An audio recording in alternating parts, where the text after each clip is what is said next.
क्या आपने कभी सोचा है कि मेरे इस मानवीय जीवन का क्या अस्तित्व है?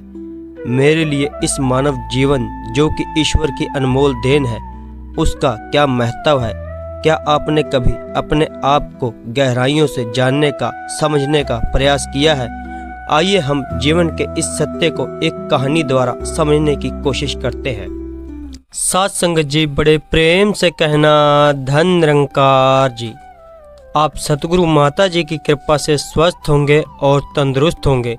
तो जो आज के विचार हैं वह प्रेरणादायक और जिनका एकमात्र उद्देश्य है आपके जीवन में आत्मिक सकारात्मक जीवन में आनंद हो। हमारे चैनल पर रोज शाम को 7 बजे वीडियो अपलोड होता है। आपसे विनती है आप चैनल को सब्सक्राइब करें और इन विचारों को अपने जीवन में ढालें। सत्संग जी, बड़े प्रेम से कहना धन निरंकार जी। तो सत्संग जी, करते हैं कहानी की शुरुआत।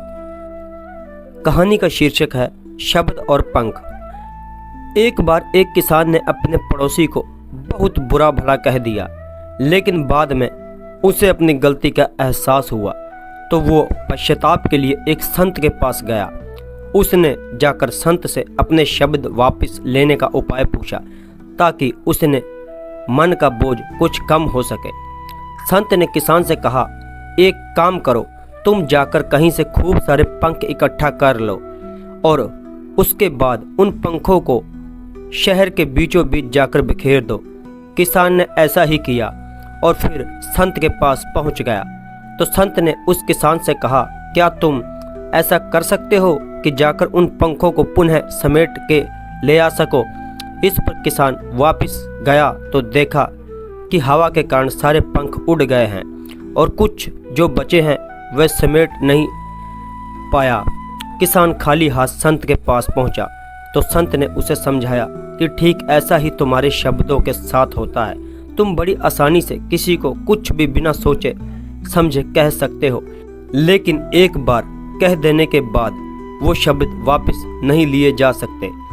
ठीक ऐसे ही जैसे कि एक बार बिखर देने के बाद पंखों को वापस नहीं समेटा जा सकता, तुम चाह कर भी उन शब्दों को वापस नहीं ले सकते।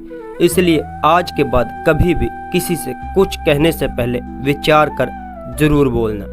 तो सत्संग जी, हमें इस कहानी से क्या शिक्षा मिलती है कि हमने अपने शब्दों पर अंकुश लगाना होता है। अगर हम किसी से कुछ भी बोलें तो सोच समझ कर बोलें, क्योंकि हमारी वाणी से किसी को ठेस, किसी के मन पर कोई ठेस ना लगे। और जो सतगुरु ने हमें ये मार्ग बताया है भक्ति का, इस पर चलते चलें और निंदा चुगली से हमेशा दूर रहें। तो सत्संग जी, अभी के लिए बस इतना ही। मिलते हैं आपको एक और नई ज्ञानवर्धक कहानी में। धन निरंकार जी।